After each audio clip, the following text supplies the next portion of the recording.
Así que... Vamos a recibir de inmediato al ingeniero Radamés Segura, que está con nosotros. Pero permítame, señor director, antes de continuar, felicitar también a la señora Vilma Torres de Jacín, quien es la candidata a alcaldesa por el Partido de la Liberación Dominicana en San Pedro de Macorís, la esposa de Josecito Jacín, doña Vilma. Así que para ella un fuerte abrazo y muchas felicidades. Bien, bienvenido ingeniero Radamés Segura a este gobierno de la mañana, donde todo comienza, prosigue y nunca termina. Bueno, bien, muy contento de estar aquí, Willy, Nayib, Rosendo, Daniel y mi queridísimo Felipe. Gracias, ingeniero. Ingeniero, usted está coordinando la campaña electoral en el sur corto que compone la región de Valdesia, con lo que son las provincias de San José de Ocoa, Peravia y San Cristóbal. ¿Cómo están los trabajos políticos del Partido de la Liberación Dominicana en esas demarcaciones? Bien, puedo asegurar que estamos haciendo un gran trabajo político allí. Nosotros no hemos tenido prácticamente vacaciones, como a ti te consta, porque está sirviendo o está fungiendo como director de comunicaciones de la subregión, ¿verdad? A propósito de eso, ¿cómo se desempeña el señor vamos a seguir trabajando, Felipe Romero en su trabajo como director de comunicaciones ahí en la zona? Muy bien, allí se está una pregunta llena de maldad. Él está a cargo hasta de un distrito municipal. ¿Y va bien el distrito de él va bien? Tiene 75%. ¿Cómo? Pero deberían nombrarlo entonces eso es lo que da la última encuesta que tenemos nosotros, 75% a favor de los candidatos nuestros. En el distrito municipal de Doñana. Entonces, nosotros, como ustedes saben, el año pasado, al momento de designarnos en esas funciones, el comité político del PLD, pues nos pidió a los coordinadores zonales que hiciésemos estructuras de campaña en cada una de las demarcaciones y en cada uno de los municipios y distritos municipales. Nosotros, por ejemplo, tenemos que en San Cristóbal hay 8 municipios, el municipio cabecera de San Cristóbal, el municipio de Nigua, Bajo de Jaina y los municipios de Yaguate, Palenque, Cambita, Garavitos, Los Cacaos y Villa Altagracia. Y hay 9 distritos municipales. Hay en San Cristóbal tiene 2 distritos municipales, el municipio de San Cristóbal, que son Atillo y Atodamas, y la Jaina tiene 2 distritos municipales que son El Carril y Quitasueños. Y luego pasamos entonces al distrito municipal de Yaguate, que es Doña Ana, al distrito municipal de Cambita Garavito, que es Cambita Pueblecito. En Villa Altagracia hay 3 distritos municipales que son El Puerto, La Cuchilla y Medina. De manera que en San Cristóbal tenemos 9 distritos municipales y 8 municipios.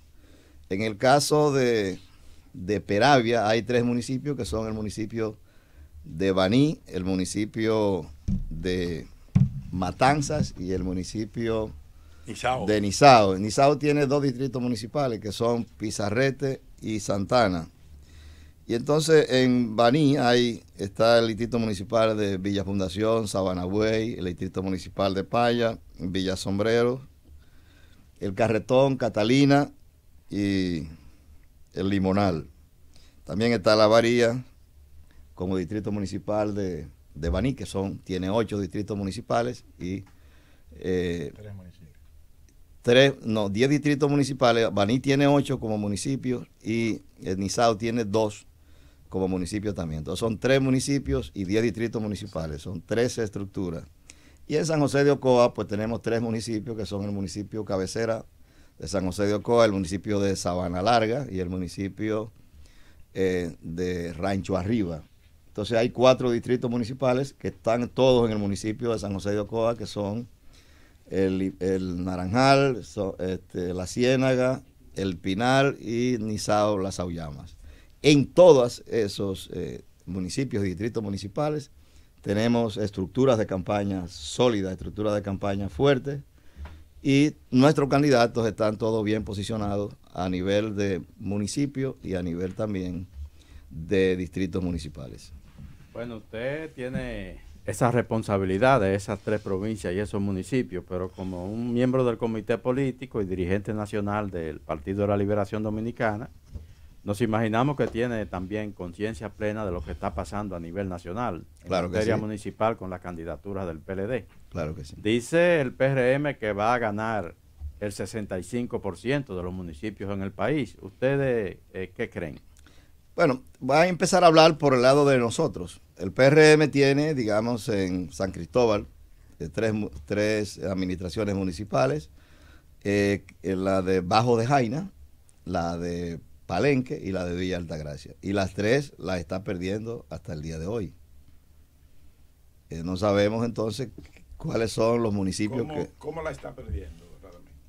Bueno, nosotros, según las encuestas que nosotros tenemos, estamos ganando. ¿Cuáles son esas encuestas? En esas 3 demarcaciones. ¿Cuáles son las encuestas? Bueno, las encuestas de trabajo que nosotros hacemos, que son las mismas encuestas que hacen ustedes. Si son de trabajo está bien, entonces. Bueno, por ejemplo, ustedes tienen... En la de trabajo del PRM ocurre totalmente lo contrario. Yo no sé, porque a veces las encuestas del PRM, las de trabajo, mire que hay una que la está dirigiendo un gran amigo mío, que fue un compañero del partido, incluso distinguido por don Juan en su tiempo, un economista destacado, que a veces no se sabe si es de trabajo o si es de promoción política, porque hay esas 2 vertientes. ¿Te habla de Aguilera? ¿Te habla? ¿De quién? ¿Sí? ¿De Aguilera? Leonardo Aguilera. Sí, Leonardo Aguilera, dígalo. Entonces, en la que él publica, pues evidentemente si la hace pública, el PRM está arriba, pero en la que yo he visto que han hecho como de trabajo, ¿verdad? Que, ¿saben? Siempre hay ese tramano. Son parecidas a las que nosotros tenemos. Bueno, la que él ha hecho públicas son las presidenciales. ¿Ustedes tienen alguna presidencial que diga lo contrario de la del Centro Económico del Cibao? Que diga que Luis no está en primer lugar. ¿Alguna encuesta de ustedes? Sobre eso yo creo que hay que hacer una precisión, Daniel. Evidentemente las encuestas que yo respeto y que considero que es algo bastante bueno, son un instrumento de trabajo para conocer una determinada situación en un momento dado. Por ejemplo, mirando el caso de Luis Abinader y el caso de Gonzalo Castillo, nosotros podemos decir que Luis Abinader había venido manejándose solo en el ambiente, debido a que, aunque estaba compitiendo con el presidente Hipólito Mejía, todo el mundo sabía que esa competencia estaba prácticamente de un solo lado y que Luis Abinader se mostraba como el candidato de futuro del Partido Revolucionario Moderno. En el caso de Gonzalo la situación es distinta, porque Gonzalo, nosotros tuvimos que hacer lo que le llamamos una preprimaria interna dentro del PLD, de la cual yo fui parte de esa preprimaria, y el compañero Gonzalo Castillo vino a irrumpir en esa preprimaria en julio, 1 de julio, y ya el 7 de septiembre él había ganado la preprimaria. Y entonces evidentemente que entre el 7 de septiembre y el 6 de octubre, 30 días después, ganó la primaria al candidato invicto que teníamos nosotros, al ex compañero, al doctor Leonel Fernández, expresidente Leonel Fernández, para hacerlo con mayor respeto. Entonces, durante ese tiempo, en ese interregno, pues evidentemente que Luis Abinader pues estaba mostrando una ventaja relativa con relación a Gonzalo, primero porque Gonzalo no había sido definido como candidato hasta el 6 de octubre, e incluso después esa candidatura se tornó en algo, ¿verdad? Digamos, una candidatura diputada, debido a que estaban los reclamos del presidente Fernández. La división. Y la división. Entonces pudiéramos hablar de que hasta mediados de octubre o quizás hasta finales de octubre no se podía ir perfilando una candidatura de el compañero Gonzalo Castillo, mientras la candidatura de Abinader, pues el 6 de octubre terminó 4-1, vamos a decir así. Entonces, evidentemente que esas cosas le dan una ventaja, le han dado una ventaja relativa a Luis Abinader sobre Gonzalo Castillo. Ahora, ¿qué ha ocurrido a partir de ahí? Bueno, en noviembre y diciembre, Luis Abinader ha ido cayendo fuertemente en las encuestas. ¿En cuáles? ¿En cuáles encuestas? En muchas encuestas, incluso en la encuesta que ustedes tienen. Pero es que entonces, él ha ido la pregunta cayendo. Viene, Radamés, escúchame. Y nosotros, y Gonzalo ha ido subiendo. Bien, la pregunta viene, escúchame, Radamés, porque tú citaste la encuesta del Centro Económico del Cibao y que parece que tiene una por arriba la del y otra por abajo. Centro Económico del Cibao que se han publicado han sido las presidenciales, por eso yo te hice la pregunta. Es decir, si ustedes tienen otras encuestas, repito, que diga lo contrario, que Luis está por debajo de Gonzalo, entonces, ¿por qué ustedes no lo han publicado? Sí, lo vamos a hacer, pero si me permiten cerrar esa pequeña idea, entonces ahí se ve que Abinader va declinando y Gonzalo va subiendo. Ahora, dice, ¿qué es lo que dice Vinicito Castillo ¿qué es lo que está en un artículo que Leonel está por encima de Luis también? ¿Qué es lo que está en discusión ahora? Ya Daniel? tú puedes ver. ¿Qué aliados se han Daniel, buscado? Ya tú puedes ver. ¿Qué es lo que está en discusión ahora? Bueno, lo que está en discusión ahora es ver el punto en que se cruzan ambas trayectorias. Hay quienes dicen que ya ese punto sucedió, ese punto de inflexión sucedió. Hay quienes dicen que no se ha dado todavía. Incluso yo te diría a ti que ni siquiera en el Partido de la Liberación Dominicana hay una posición unánime en torno a eso. Pero tampoco la hay en el PRM, porque hay una situación política, digamos, cambiante, muy dinámica en estos días, y cuando tú vienes a ver una encuesta de una semana ha caducado frente a otra encuesta, digamos, una semana después. Bueno, entonces, si hay duda en el PLD, eso es en el PLD. En el PRM no hay duda de eso. En el PRM no hay duda. Me gustaría saber, ingeniero Radamés Segura, ¿hay interés en la gente de estos municipios por las elecciones municipales? ¿La gente, usted cree que va a haber una gran participación en esas provincias, San Cristóbal, Peravia, San José de Ocoa? Sí, yo diría que sí. Realmente nosotros tuvimos ayer una marcha caravana con nuestro candidato presidencial, compañero Gonzalo Castillo, y la verdad es que se produjo un desbordamiento en Baní. La gente pudo haber seguido a través de las redes y a través de los diferentes medios de comunicación la trayectoria de esta marcha caravana, y fue una marcha caravana muy, muy buena, bastante recurrida, que entonces demuestra que hay un entusiasmo, porque estaban todos los candidatos nuestros, incluso candidatos que ayer fueron de los ancestros del PRM, y estaban ahí haciendo su campaña, sobre todo encabezado ahí por Chacho Landestoy, en el caso de Baní, el compañero Jordanis, en el caso de Nizao, y la compañera Susi Pérez, que era del PRD, pasó al PLD, en el caso de Matanzas. Entonces los tres están bien posicionados y había mucha algarabía y mucha gente con distintivos de cada uno de ellos. De manera que yo creo que hay gente que plantea que este tipo de elecciones a nivel municipal pues no despiertan las mismas pasiones, el mismo interés, el mismo entusiasmo que las elecciones a nivel presidencial.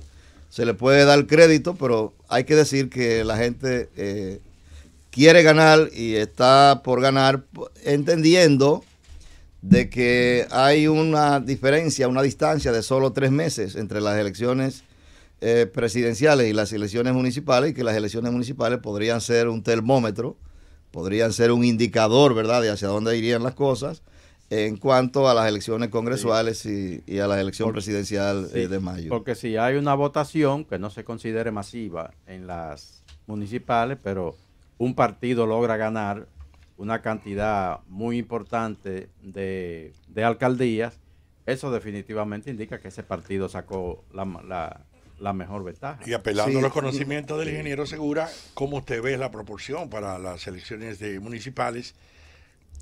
¿Qué por ciento usted cree que alcanzaría el PLD de alcaldes en el territorio nacional? Nosotros estamos planteando un 70%. O sea, ahora mismo hay 158 alcaldes, nosotros planteamos un 70%, 158 alcaldes. Planteamos también de 235 distritos municipales un porcentaje similar de 70%, de acuerdo a lo que nosotros estamos viendo, o sea, a la situación que hay cortada a este momento.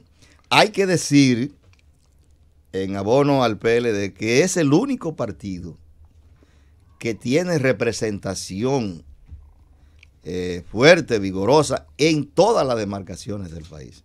Es decir, en los 235 distritos municipales y en los 158 municipios.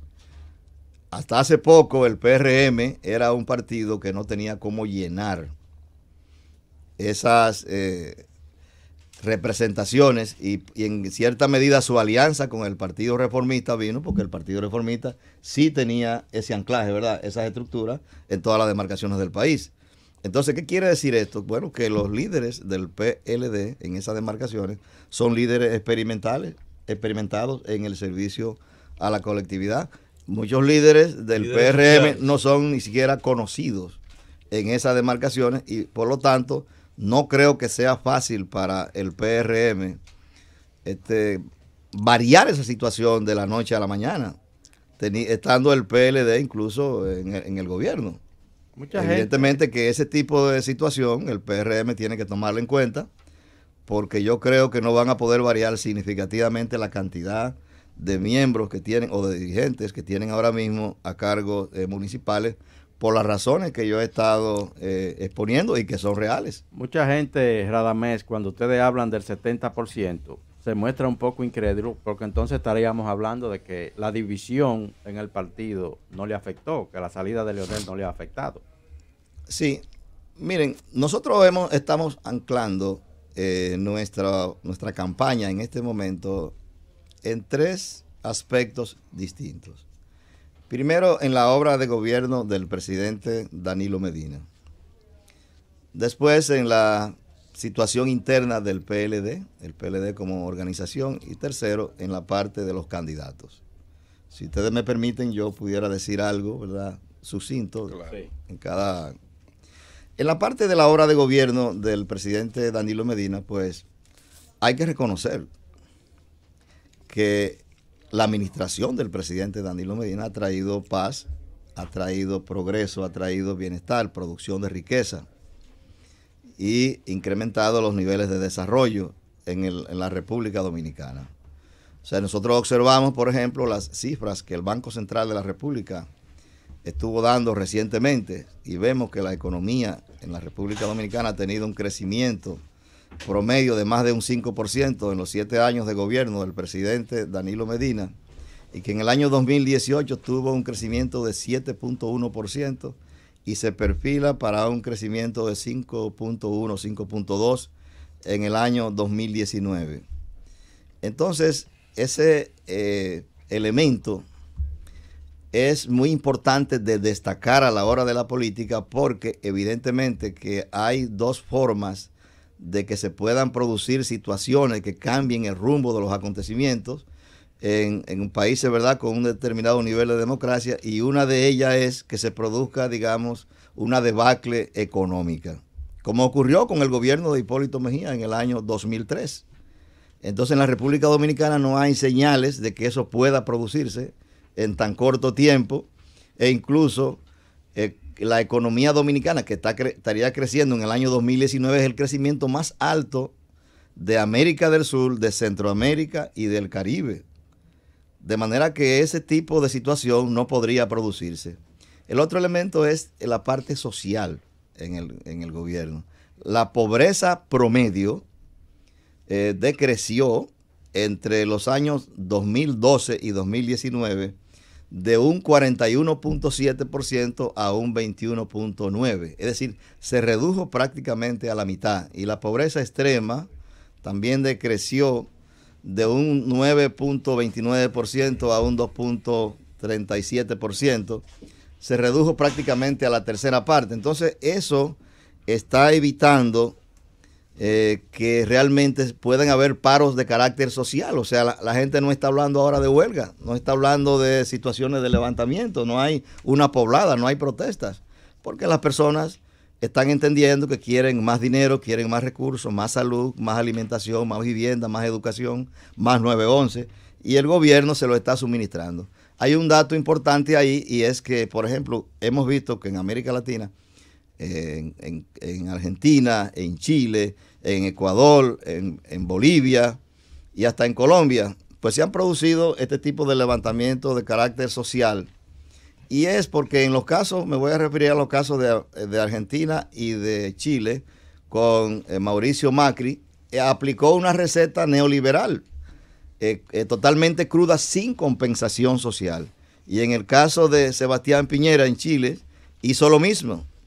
Entonces, ¿qué ha ocurrido aquí? Que las visitas sorpresas que ha hecho el presidente Danilo Medina, que han sido a veces denostadas o vistas de forma peyorativa, sin embargo, son una forma, digamos, de distribución de la riqueza de manera directa, de manera que haya una justicia social, porque la gente que está más abajo está recibiendo una ayuda directa de parte del gobierno. Lo mismo pudiéramos decir del desayuno escolar, de la tanda extendida, de los servicios médicos del 911, de la mejoría, digamos, en los subsidios que se dan a la familia más pobre. Entonces, el presidente Medina ha aplicado, ¿verdad?, esa compensación social que tienes al país en sosiego. Primero, hay una situación económica buena y en segundo lugar, la situación social está muy buena. En la parte del partido, nosotros podemos decir que ciertamente en la campaña interna en la que yo participaba como precandidato, siempre estaba hablando de que partidarios del presidente Fernández y del presidente Medina estaban llevando a cabo una lucha política mal encauzada por el control del poder y que esa lucha política iba a conducir, ¿verdad?, a un asunto de ganancia y pérdida entre ambos líderes. Yo lo dije aquí en el Gobierno de la Mañana, el programa donde todo comienza, donde todo prosigue y nunca termina. Entonces, yo dije eso aquí y efectivamente así ocurrió. Hubo una pérdida para Leonel en ese caso. Ahora, el PLD vivía sometido a un sistema de grandes tensiones, ¿verdad?, de constreñimientos. Ahora se encuentra en una situación, digamos, de calma, de paz, de tranquilidad, y lo que está enrumbado, ¿verdad?, unificándose para ir a su campaña a las municipales, también a la presidencial y la congresual. Tenemos en la presidencia interina del partido a un compañero, el compañero Temístocles Montaz, que está haciendo una excelente labor. Es un compañero digno, es fundador del Partido de la Liberación Dominicana y bueno, ha sido parte de uno de los tres grandes, como hemos hablado, del 96 para acá. O sea que yo le he llamado así también el triunvirato o el trípode o lo que sea, pero que él ha formado parte de esa élite. Y entonces, en cuanto a los candidatos nuestros, evidentemente que nosotros tenemos una pléyade de candidatos y candidatas a cargos de vocales, de directores y directoras de distrito, de regidores o regidoras, de alcalde o alcaldesa, de diputados y diputadas, senadores y senadoras y a cargo presidencial, que tienen mucha calidad y pueden competir en materia de conocimiento, en materia de experiencia, con cualquiera de los candidatos o candidatas que puedan ser postulados por otras organizaciones, que yo respeto, ¿verdad?,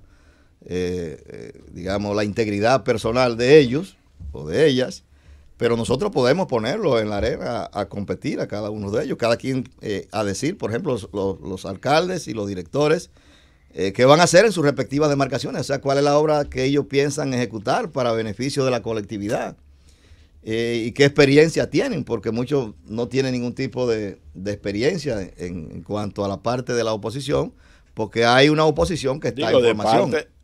Candidatos de todos los partidos. Hay sí, con experiencia y sin experiencia. Sí, la proporción de la gente sin experiencia en el PLD es la menor.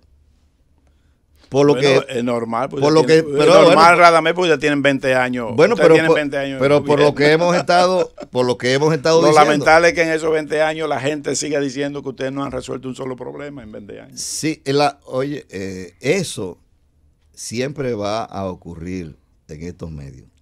Ahora, ¿cómo se comprueba eso al momento en que las personas hacen su votación? Perdonen, vamos a unos comerciales con Cundo Camarena y seguimos con esta interesante entrevista con el ingeniero Radamés Segura. Vámonos, Cundo Camarena. Es el gobierno. Ingeniero, tenemos entendido que el Partido de la Liberación Dominicana tiene para el día de hoy convocado una asamblea que incluye los candidatos en toda su vertiente. Estamos hablando de alcaldes y de directores de distritos municipales, regidores y vocales, conjuntamente con lo que son las estructuras de campaña. ¿Cuál es el propósito de esa actividad? Bien, así es, Felipe. Esa asamblea se va a hacer en el pabellón de voleibol a partir de las 5 de la tarde.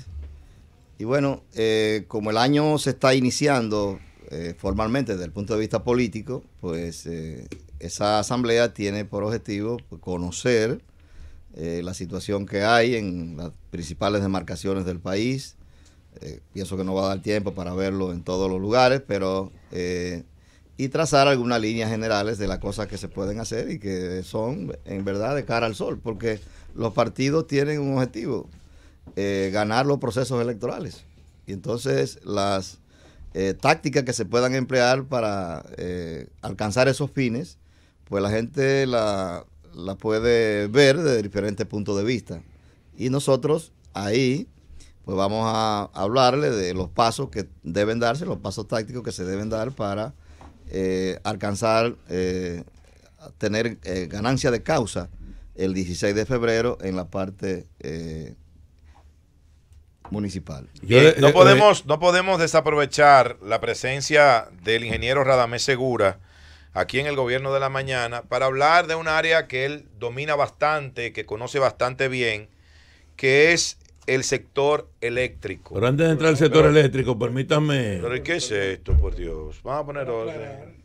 Un área que él conoce bien, reconociendo que conoce muy bien lo que está diciendo con relación a la... No, claro. No, pero lo que pasa es que para que no haya confusión. Ya estoy entrando en un área profesional. Yo jamás pondría en duda la capacidad política de don Radamés Segura. Pero quiero que usted, señor, si usted me permite... Se lo voy a permitir. Carreño, si me permite, hacer la pregunta al pero como usted va a entrar en una área técnica que genera mucha pasión, permítame hacer esta pregunta política. Ingeniero, ¿cómo usted califica este comportamiento del sector de la oposición? Que si ganan, ganan con todo el nivel de legitimidad, pero si el PLD gana con fraude, con el propósito de delegitimar estos procesos electorales. En el caso, por ejemplo, del PRM, vimos como en el día de ayer el jefe de campaña, el buen amigo Roberto Fucal, dice que solamente habrá paz en la República Dominicana si la Junta Central Electoral garantiza un proceso transparente. ¿Cómo usted califica todo este tipo de pronunciamiento de cara a un proceso electoral como el que viene? Es un comportamiento del amigo Roberto Fulcar que uno no se explica, porque el PRM un día aparece apoyando la transparencia y las cosas bien que ha venido haciendo la Junta Central Electoral, y otro día pues aparece haciendo cuestionamientos. Porque en el caso, por ejemplo, del presidente Leonel Fernández, pues él ha mantenido una posición vertical de ataques a la Junta Central Electoral y de decir que no está conforme con su designio, porque esos designios pues no le han favorecido, y él entiende que no le favorecieron porque la Junta actuó expresamente para que no le favorecieran. Pero en el caso del PRM, el PRM no sé en qué medida podría tener hacha que afilar con la Junta Central Electoral si ha permanecido la mayor parte del tiempo diciendo que la Junta ha actuado bien. Yo diría al amigo Fulcal que él lo que tiene que hacer es trabajar para que su partido tenga un buen desempeño electoral, y yo estoy seguro que si tiene ese desempeño y se vota, la gente vota por ello, esos votos van a aparecer, como aparecieron en la primaria entre Hipólito Mejía y Luis Abinader. Aparecieron los votos y nadie protestó y quedaron satisfechos, de manera tal que eso es una forma de hacer política que él tiene, que yo respeto pero no comparto. El gobierno dominicano, sobre todo la primera gestión de Danilo Medina, se embarcó en la construcción de una planta termoeléctrica como es Punta Catalina, y bueno, que ya en las últimas semanas ha estado siendo sometida a prueba, ¿verdad?, la segunda fase de esta importante planta generadora de energía eléctrica, y nos gustaría conocer la valoración que tiene Radamés Segura como técnico, como ingeniero del área, y persona que durante un buen tiempo estuvo como vicepresidente ejecutivo de la Corporación Dominicana de Empresas Eléctricas Estatales. Bien, Nayib, yo en esa parte lo que he dicho es que cuando nosotros estuvimos al frente de la CDE, preparamos un plan integral de desarrollo del sector eléctrico y en ese plan estaban contempladas las plantas a carbón. Muchos hablan de que yo sería el padre de las plantas a carbón, creo que no sería para tanto, pero evidentemente que nosotros sí contemplamos las plantas a carbón. La Sichuan, creo que fue en ese momento, unas incluso plantas hicimos chinas. sendas licitaciones, y resultó para una de esas plantas ganadora la empresa china Sichuan Machinery and Equipment, que iba a instalar unos 630 megavatios aproximadamente en Manzanillo para interconectarlo con la subestación del Naranjo en Santiago. Y también otra empresa árabe ganó otra licitación de unos 630 megavatios también que se iban a instalar en la comunidad de Asua, ¿verdad? Eso no se pudo hacer, todo el mundo sabe aquí lo que ocurrió con ese tipo de situaciones. Las administraciones nuestras pues se vieron afectadas por intereses nacionales y extranjeros, por pasiones, por asuntos de carácter comercial, a lo que nosotros, de cuestiones que nosotros nos opusimos resueltamente porque quisimos aparecer siempre como defensores a ultranzas del interés nacional. Y así, ¿verdad?, lo hemos tenido hasta ahora. Yo creo que como esas plantas estaban en el plan nuestro, y me alegro entonces de que el presidente Danilo Medina pues haya coincidido con nosotros en esas plantas. Esa no era la modalidad que nosotros pensábamos utilizar, la que ellos han utilizado, pero al fin y al cabo las plantas son la misma, ¿verdad?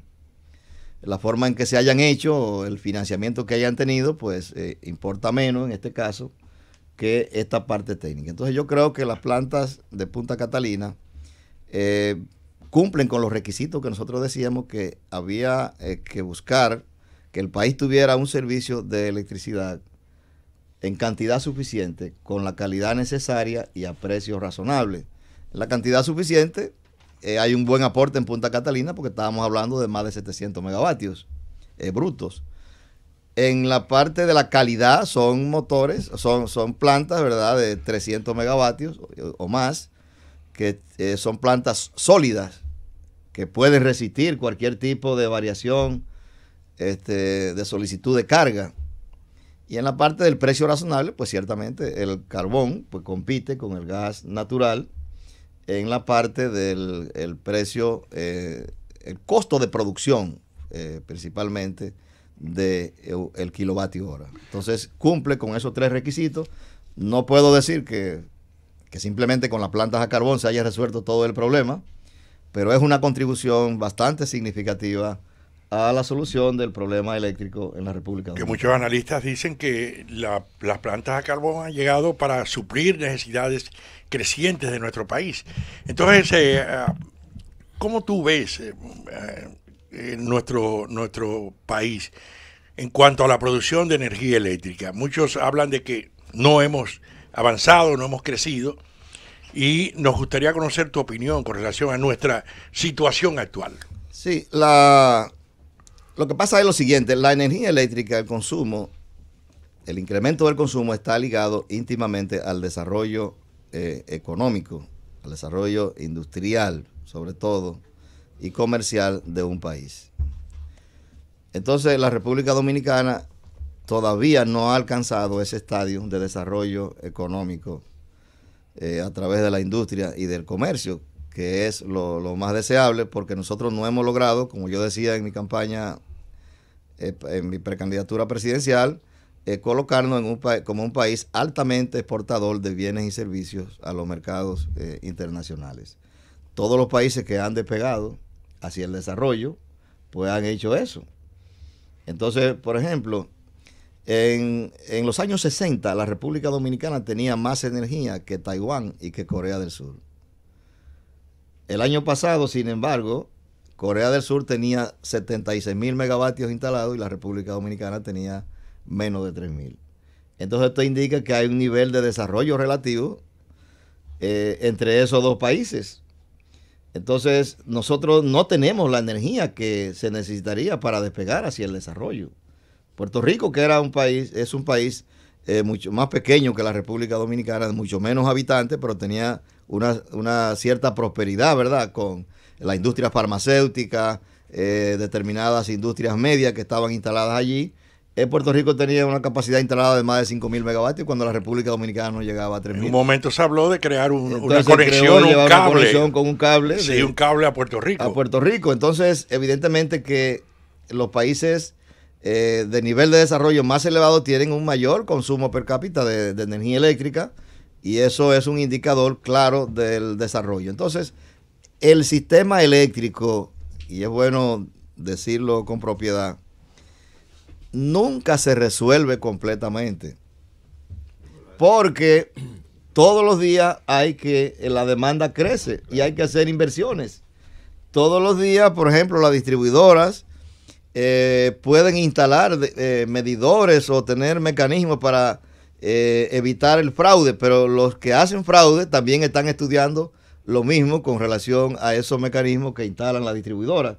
Entonces, una distribuidora puede tener una recuperación, ¿verdad?, de las pérdidas técnicas y las pérdidas comerciales muy fuerte, pero si no hace las inversiones necesarias, al poco tiempo esas pérdidas otra vez comienzan a crecer y la empresa se deteriora. Entonces, todo esto es como si yo tuviera un hospital, ¿verdad?, que hay que dar un servicio 24 horas. Y eso, los enfermos, tú no puedes decir que ha resuelto el problema de salud.